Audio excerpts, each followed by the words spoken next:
레위기는 1장부터 16장까지는 하나님을 어떻게 사랑할 것인가.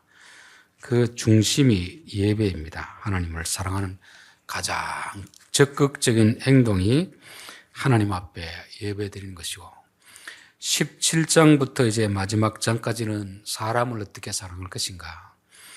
그런데 하나님 사랑과 사람 사랑은 서로 나누는 것이 아니고, 하나님을 사랑한다는 것은 하나님의 말씀을 사랑하는 것이고, 하나님의 말씀은 너희가 서로 사랑하라 하는 것입니다. 그래서 우리가 사랑하는 것은 상대방이 좋아서 하는 사랑은 그건 인간의 사랑입니다. 하나님의 사랑은 원수도 미워하지 말고 사랑하라. 형제라도 내 마음에 들지 않더라도 사랑하라는 것입니다. 그래서 형제를 사랑하지 않으면 너희 안에 진리가 없느니라. 그래서 우리가 사람 사랑하는 것과 하나님 사랑하는 것은 분리되지 않는다. 정말 하나님을 사랑하는 사람이라면 돈을 잘 못 벌어오는 남편도 사랑할 줄 알 때 그게 하나님을 사랑하는 것입니다. 우리는 남편에게 복종하라고 하면 돈을 잘 벌어다 주고 때마다 철마다 옷도 사주고 여행도 보내주는 그런 남편이면 사랑하고 복종하겠는데, 그런 남편이 얼마나 되겠습니까? 그런 남편 같으면 굳이 복종하라고 하지 않아도 잘 복종할 것입니다. 그런데 부인 말도 안 듣고 돈도 안 벌어다 주고 술만 먹고, 이런 남편도 그 남편을 보고 사랑하는 것이 아니고 하나님이 사랑하라고 하셨기 때문에 억지로라도 사랑하는 것이, 이게 하나님을 사랑하는 것이다 하는 것입니다. 하나님을 사랑하는 것과 이웃을 사랑하는 것은 별개의 것이 아니고 서로 맞물려 돌아가는 톱니바퀴와 같은 것이다 하는 것입니다. 자, 우리 17장에는 먹는 음식에 대해서 말씀합니다. 레위기 주제가 거룩이잖아요. 거룩이라는 것은 구별됨입니다. 구별됨. 세상 사람과 구별된, 다르다 하는 거죠. 우리가 집안에 신발이 여러 컬러가 있어도 특별히 어떤 신발은 좀 구별되게 아끼는 그런 신발이 있습니다. 비싸게 산 돈은 좀 좋을 때, 특별할 때만 신고 그냥 싸구려 신발은 아무 때나 신고 다니잖아요. 하나님은 세상 사람들 중에서도 성도들을 특별히 구별하셨다. 그러면 우리도 하나님을 특별히 구별해야 되는 것입니다. 그래서 그 구별한 행동은 일반적으로 지금까지는 우리는 교회 안에서 예배 드릴 때 거룩한 모습, 기도할 때 홀리 보이스라고 하죠. 홀리 보이스, 할렐루야, 이런 목소리를 이제 거룩이라 그렇게 생각하는데, 물론 예배 시간에도 그렇게 하는 것도 거룩이지만 성경이 말하는 것은 일상적인 삶 가운데서 거룩함이 있어야 된다. 거룩함은 거룩한 척 하는 것이 아니고 세상 사람과 다른 점이 있어야 된다 하는 것입니다. 세상 사람은 맛있으면 무조건 다 먹습니다. 성경은 먹어야 될 음식이 있고 먹지 말아야 될 음식이 있다. 고기는 먹되 고기에 피는 먹지 마라. 사람들은 피가 몸에 좋다고 하면 어떻습니까? 요즘은 그런 분들이 없는 것 같은데, 옛날에는 뭐 노루피가 어디에 좋다더라 하면 그 피를 꿀꿀꿀 마십니다. 하나님 왜 먹지 말라고 했는가는 이제 성경적으로 뭐 피에 생명이 있으니까 먹지 말라고 한 것이고, 의학적으로 의사들이 해보니까 짐승이 맞아 죽거나 할 때는 자기 독소, 아드레날린이라는 독소를 뿜어내야 됩니다. 피에. 평소 때는 그게 독소가 없는데 죽을 때는 그 피가 다 피에 그 독소가 있답니다. 그렇기 때문에 자기를 지키기 위해서 독소를 내니까 피는 안 먹는 게 좋답니다.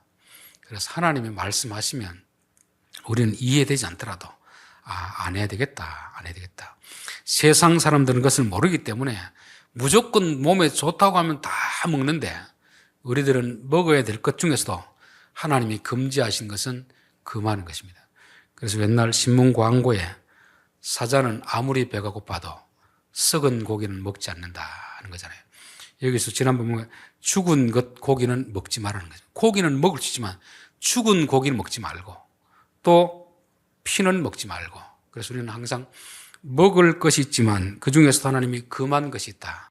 금한 것은 하나님 왜 먹지 말아야 됩니까? 3,500년의 사람들에게 아들렐라닌이 어떻고 설명하면 알겠습니까? 모르겠습니까? 못 알아듣습니다. 그러니까 먹지 말라고 하면 안 먹는 게 좋기 때문에 먹지 말라고 하는구나. 이렇게 받아들이면 되는 것입니다. 그래서 먹는 음식에서도 구별되어야 되고, 오늘 18장은 이제 성적인 부분에 대해서 금하는 것입니다. 성적인 부분은 사실 부모라도 자식에게 이렇게 저렇게 좀 언급하기가 좀 많이 꺼립니다. 왜냐하면 우리는 성에 대해서 너무 부정적인 그런 또 생각을 많이 가지고 있기 때문에 이 이야기를 꺼내는 자체가 참 조심스럽습니다. 그럼에도 불구하고 하나님이 이런 이야기를 꺼내는 것은 어쩌면 한 인간을 파멸할 수 있는 무서운 그 수단, 도구가 되기 때문에 말하는 것입니다. 웬만하면 말을 안 하고 싶지만 이것만큼 좋은 것도 없고 이것만큼 위험한 것도 없습니다. 우리가 사는 세상에서 물이 참 무섭습니다. 불도 무섭습니다. 홍수가 나면, 집안에 차이면, 한번 잠기고 나면 모든 걸 다 버려야 될 만큼 무섭습니다. 불도 그렇잖아요. 불이 나면 내가 모아놓은 한 것을 한순간에 다 태울 수 있는 것이 불인 것입니다. 그러나 물보다 불이 더 무섭습니다. 왜냐하면 물은 우리가 마음대로 물을 조정할 수 있는 게 아니잖아요. 하나님이 내릴 때만 우리가 또 피하면 될 수 있지만, 불이라는 것은 의도하지 않더라도 그냥 뭐 집단을 태운다고 하더라도 갑자기 바람이 불어버리면 우리의 통제를 벗어나가지고 산을 다 태워버리잖아요. 불이 그만큼 무서운 것이고 성이라는 것이 바로 그만큼 무서운 것입니다. 불이 집안에도 난로 안에 있을 때는 집안을 따뜻하게 해주는 것이 되지만, 이게 난로를 벗어나면 온 집을 태우듯이 성이라는 것도 하나님이 주신 제한 영역 안에 있으면 아주 가정을 행복하게 하는 그런 도구가 되지만, 이것을 벗어난 순간 온 가정을 다 태워버리기 때문에, 그만큼 무섭기 때문에 하나님은 웬만하면 말을 안 하고 싶더라도 이것은 아주 위험하기 때문에 성경에서 언급하는 것입니다. 너희는 너희가 거주하던 애굽 땅의 풍속을 따르지 말라. 애굽 땅의 풍속을 따르지 말라. 우리 18장을 다는 안 읽었는데 한번 읽어보면 청소년들이 보기에 민망할 내용들이 참 많이 있습니다. 야, 사람들이 이렇게까지 타락하고 있는가, 이렇게까지. 우리는 성적인 범죄라고 하면 젊은 사람들만 상대로 한다고 생각하지만, 여기는 보면은 젊고 나이고 뭐 아무것도 없습니다. 가까이 있는 친척부터 시작해가지고 할아버지가 손녀를 범하고 아버지가 며느리를 범하고 이런 일들이 그냥 쭉 일어나고 있는 것입니다. 예수 믿는 사람들은 이런 일이 과연 일어날 수 있을까 생각할 수 있지만, 지금도 세상에서는 그런 일이 일어나고 있는 것입니다. 우리는 경험하지 않았기 때문에 그런 일이 일어날 수 있을까 싶은데, 성경에서 이렇게 기록해 놓은 것은 사람들이 그런 행동 안 하는데 하지 말라고 하겠습니까? 그런 일이 빈번히 일어나기 때문에 하지 말라는 것입니까? 제가 한 20년 전에 들은 이야기인데, 일반 사람들 중에서, 교인들은 저는 그렇지 않다고 봅니다. 일반 사람들 중에서 배우자 외에 성적인 관계를 맺는 사람을 둔 것이 10명 중에 4명이랍니다. 그러니 지금은 더 많으면 많아지 줄어들지 않겠죠. 그러니까 가정이 온전할 수가 있겠습니까? 모텔이 그렇게 많아지는 이유는 뭐겠습니까? 바로 성적인 개방이 일어나고 있는 거죠. 우리나라는 간통죄도 폐지되었죠. 예전에는 그래도 법이라도 있었지만 지금은 법으로 제한을 하지 않습니다. 다 큰 어른들이 자기 결정을 하면 그게 무슨 죄가 되느냐 하는데, 성경은 분명히 이거는 치명적인 죄를 유발할 수 있으니까 이것을 금지시키는 것입니다. 성에 대해서 우리는 2가지 생각을 가지고 있습니다. 하나님 주시는 성은 아주 거룩한 것인데, 이 당시 영지주의라는 그런 이단적인 사상이 있습니다. 그들은 이 몸은 악한 것이고 마음은, 영은 거룩한 것이다, 그렇게 생각했습니다. 그러다 보니까 육체를 학대하는 고행주의를 통해서 어떤 도를 닦으려는 그런 것이 있었고, 또 한편으로는 쾌락만을 추구하는, 어차피 그는 썩어져서 없을 것이니까 마음껏 죄를 지어도 된다, 이런 양면적이 있습니다. 그래서 똑같은 그 하나의 이론인데, 한편에서는 아예 성생활 자체를 금지하는 것입니다. 하나님은 성은 하나님의 창조 역사를 이루는 중요한 도구로 주셨습니다. 그렇지만 이 도구는 반드시 가정 안에 머물러 있어야 된다. 가정을 벗어나면 이거는 큰 위협이 된다는 것을 가르쳐 주는 것입니다. 그래서 가장 우리 가까이 있으면서 가장 한 가정을 무너뜨리기 쉬운 것이 바로 성이라는 것입니다. 그래서 애굽 땅에는 그들 풍속은 다신교보다는 다신교. 이 신도 믿고 저 신도 믿고, 그래서 출애굽할 때 10가지 재앙은 뭐냐면은 이스라엘 백성들이 있던 그 애굽 땅에서 신으로 섬기던 그런 것이었습니다. 강도 신이고 개구리도 신이고, 하여튼 자기들에게 모든 좋은 걸 주는 건 다 신으로 섬기는 것입니다. 그러니까 이쪽 신을 섬기다가 이쪽 신이 힘이 더 세면 이쪽으로 가는 거죠. 여러분, 신과는 이러면 이들의 성적인 가치관도 어떻게 되겠습니까? 그렇게 문란하게 되어 있습니다. 신을 이 신 저 신 섬기는 사람들이 배우자를 이 신 저 신 이 사람 저 사람 안 바꾸겠습니까? 그러니까 애굽 땅에 있을 때는 다신교의 문화 속에 있으니까 이들은 성적인 개념도 아주 바르게 세워지지 않는, 아무나 마음만 맞으면 이렇게 잠자리하고, 이런 문화가 세상 문화고 애굽 문화라는 것입니다. 너희들은 이제 하나님 특별히 구별해서 가나안 땅에 들여놓은 사람이니까 그들 풍속을 따르지 말라는 것입니다. 그런데 사람들이 이런 습성이 하루아침에 없어질까요? 안 없어질까요? 바람 피운 사람은 계속 바람을 피우게 되어 있습니다. 철저하게 자기가 그걸 끊지 않으면 안 된다는 거죠. 이들도 400년을 애굽 땅에 살았으면, 우리가 한평생 100살, 지금 100세라고 하지만 그 당시에는 50 살았겠습니까? 그런 몇 세대가 그 문화 속에 있었는데 그 갑자기 가나안 땅에 들어온다고 해서 그렇게 바뀌겠습니까? 그러니까 너희들 가면 애굽 땅의 풍속을 따르지 말며 내가 인도할 가나안 땅의 풍속과 규례도 따르지 말고, 그전에 있던 가나안 땅 백성들도 여전히 그렇게 했던 것이기 때문에 그들의 풍속을 따르지 말고 하나님의 법도를 따라서 지키라는 것입니다. 히브리서 13장 4절에 보면 모든 사람은 결혼을 귀히 여기고 침소를 더럽히지 않게 하라. 음행하는 자들과 간음한 자들을 하나님이 심판하시리라. 그러니까 한편에서는 침소 자체를 부정하게 여기는 사람들, 부부 관계를 다 악한 것으로 그렇게 여기는 사람이 있고, 한편으로는 너무 개방적으로 보는 그런 사람이 있습니다. 특별히 이제 교회에서 믿음 좋은 처녀들이 그런 경우가 있습니다. 결혼을 했으면 부부 생활을 해야 되는데 잠자리를 거부하니까 결국 그 목사는 어떻게 되겠습니까? 결국 성적인 죄를 짓게 되는 것입니다. 부인이 그 역할을 감당하지 못하니까 결국은 다른 데로 이게 튀어서 그렇게 죄를 짓게 되는 그런 경우가 있습니다.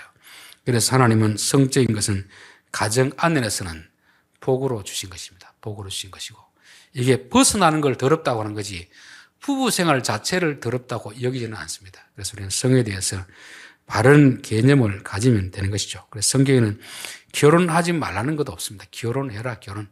그러나 특별한 어떤 사명이 있고, 그런 사람들은 결혼 안 해도 되지만 모든 사람이 결혼하지 않도록 한 것이 아닙니다. 예외적인 조항을 둬서 독신의 은사가 있는 사람은 결혼을 안 해도 되겠지만, 그렇지 않는 보통 사람들은 결혼을 하도록 그렇게 말한 것입니다.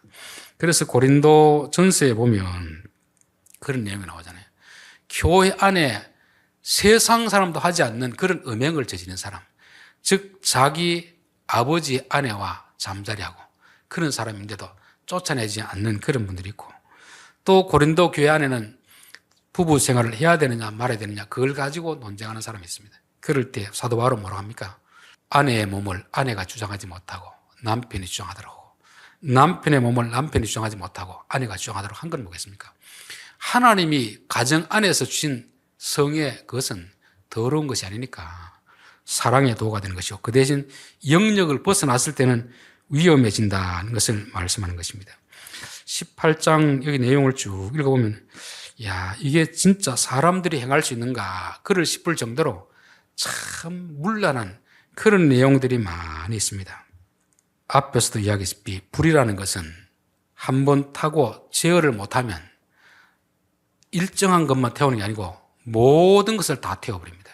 성이라는 게 마치 그와 같은 것이죠. 한번 욕망이 일어날 때 그것을 절제하지 못하면 모든 것을 다 태워버리기 때문에 항상 이 부분 앞에서는 우리가 절제해야 된다는 것을 말씀합니다. 애굽 땅의 풍습, 가나안 땅의 풍습은 그런 경계 지점이 없습니다. 그냥 좋아하면 이렇게 하는 그런 경우가 많이 있는데 참 위험한 거잖아요. 우리가 어떤 종교를 가지느냐 하는 것은 그 신앙이 결국은 세상까지, 사회적인, 윤리적인 부분까지 다 적용이 되는 것입니다.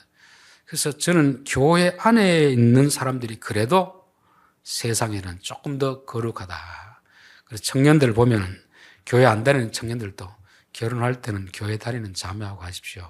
자매하고. 왜냐하면 성에 대한 인식 자체가 다르다, 인식. 하나님이 아닌 다신교를 섬기는 자들에게서 필연적으로 나타날 수밖에 없는 것입니다.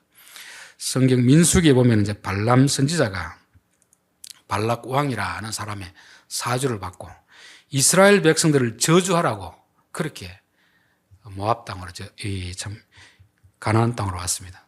근데 저주하려고 하면 자기 혀가 자꾸 엉뚱한 돌아가가지고 축복의 말이 나오는 거죠. 한 번이 하고 몇 번이나 그렇게 됐습니다. 뇌물을 받았는데 저주는 해야 되는데 저주를 자기 못하게 된 거죠. 하나님이 혀를 주장하니까. 그래서 돈 받기는 받고 어떻게 하면 될까. 그래서 그거 떠나기 전에 그 발락 왕에게 제안했습니다. 모압 여자들을 불러가지고 잔치를 하십시오. 잔치를 하면 반드시 이들은 종교 행위를 하거든요. 종교 행위. 종교 행위를 하면은 그냥 하는 게 아니고 문란한 성생활을 합니다. 성생활. 이스라엘 백성들이 다른 바알과 아세라 신을 섬기는 이유 중에 하나가 그 신이 좋아서도 섬기지만 그곳에는 신전 창녀가 있습니다. 창녀. 즉 바알과 아세라가 남자 신, 여자 신인데 성관계를 해야 비가 내린답니다. 그런데 그들을 성관계를 하기 위해서는 신전에 소속된 창녀와 백성들이 한비에 막 혼음을 한다. 혼음. 그걸 하면 위에 있는 신이 흥분이 돼가지고 자기들이 관계를 가지만 비가 내린다는 이런 전설적인 이야기가 있습니다. 그러니까 교회 안에 머물면 간음하지 말라 이렇게 가르치는데 거기는 정당하게 예배를 드리면서 그 자체가 간음이 아니고 그게 되니까 얼마나 마음 편하게 하겠습니까? 하지 말라고 해도 본능은 하고 싶은 것이 타락한 인간의 본성인데 이곳은 정당한 예배 행위다 그렇게 가르치니까 거기서 이스라엘 백성들이 다 범죄하게 되잖아요. 그래서 발람 선지자를 나중에 처형하고 그 가운데 있는 많은 사람들이 죽이는 것이 바로 그것입니다.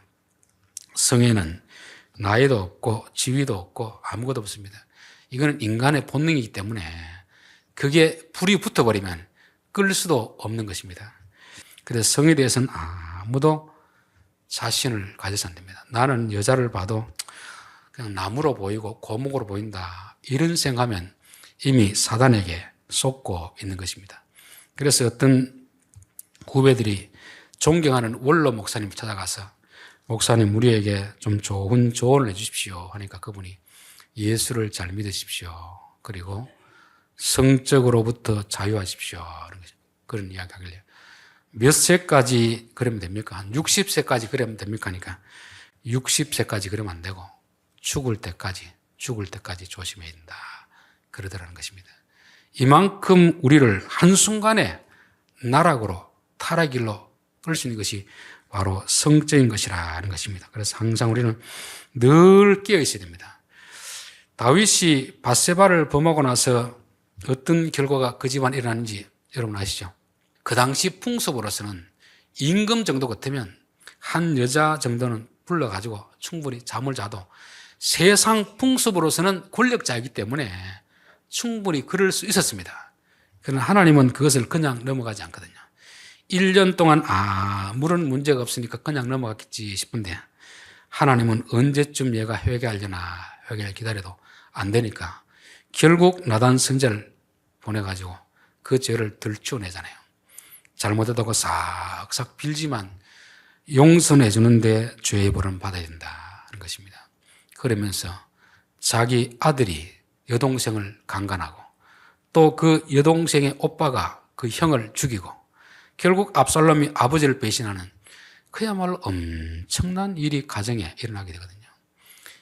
다윗이 그전에는 성적인 것을 그냥 좀 우습게 여겼습니다. 이 정도 춤은 충분히 뭐 할 수 있는 일이다 생각했는데 그 일을 겪고 나서는 다음부터 여자가 가까이 오면 어떻게 하겠습니까?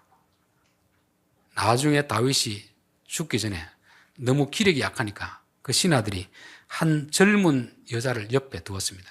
젊은 여자하고 있으면 좀 건강이 회복되려나 그래서 두었는데 다윗은 손도 대지 않습니다. 왜냐하면 성적인 범죄가 얼마나 치명적인 것을 알기 때문에 이제는 옆에 여자가 유혹해도 벌벌 떨면서 도망가는 그런 것이 되는 거잖아요. 여러분 불에 한번 사고를 당한 사람은 불을 보면 어떻게 하겠습니까? 두려워 떠는 거죠. 안 당한 사람은 그게 그냥 우습게 여기는데 불을 했다 이게 확 번져가지고 내가 끌 수 없는 상황에 경험한 사람들은 절대 그냥 대수롭지 않게 생각하는 것입니다. 여러분 성적인 것은 사소한 것 같은데 인생을 전부를 멸망에 이끌 수 있는 그런 것입니다. 예전에는 참 여자든 부모님들은 늘 조심했습니다. 또 밤에 다니다가 혹시 또 성추행을 당할 것이 아닌가 그렇게 싶어서 늘 일찍 들어오라고 걱정 거심을 했잖아요. 근데 여자들은 어떻게 생각합니까? 왜 다 큰 사람 걱정하느냐 하는데 다 큰 사람을 걱정하는 게 아니라 시대가 그만큼 악하니까 그런 것입니다. 근데 저는 요즘 아들을 있으면서 또 걱정이 됩니다. 아들. 왜냐하면 예전에는 그런 문제가 있어도 여자들이 부끄러워서도 말을 못 했거든요. 요즘은 이제 여자들 쪽에서 당당하게 이제 자기의 의견을 밝히는 것입니다. 그래서 저는 요즘 이제 미투라는 사건을 보면서 그런 생각이 들어요. 정말 이 사람이 길을 가다가 그냥 어떻게 성추행을 당했다든지 이거는 10년이 아니라 20년이 지났어도 밝혀가지고 억울한 일을 그렇게 해야 됩니다. 근데 어떤 미투를 보면 그때는 둘이 좋아가지고 이렇게 하다가 나중에 이제 남자가 좀 성공하고 여자가 그 옛날 그걸 빌며 삼아가 뭘 요구하고 안 들어주니까 그때는 이제 피해자가 되어가지고 그렇게 하니까 언론에서 누구 말을 들어주겠습니까? 여자 말, 약자 말만 들어주잖아요. 그러니까 멀쩡한 남자들이 하루아침에 그냥 그 자리에서 다 추락해버리는 그런 일들 있습니다. 그래서 여자들도 조심해야 되지만 남자들도 조심해야 되겠다. 왜냐하면 그때는 둘이 좋아서 뭐 손을 잡고 있더라도 10년, 20년 후에 지나가지고 마음이 또 어떻게 변할지 모르기 때문에 그런 거잖아요. 그래서 대학생 사이에서는 그렇답니다. 연애를 하더라도 손을 잡을 때에도 둘이 키스를 할 때도 문서로 남겨냅니다. 이거 우리가 합의해서 둘이 좋아서 한 거니까 나중에 아무런 문제를 삼지 않기로 그렇게 하고 한다는 이야기를 듣고 이야 참 무서운 세상이다. 무서운 세상. 저는 아들을 3명 두면서 여자가 손잡을 해도 절대 잡으면 안 된다. 더 이상 가면 안 된다.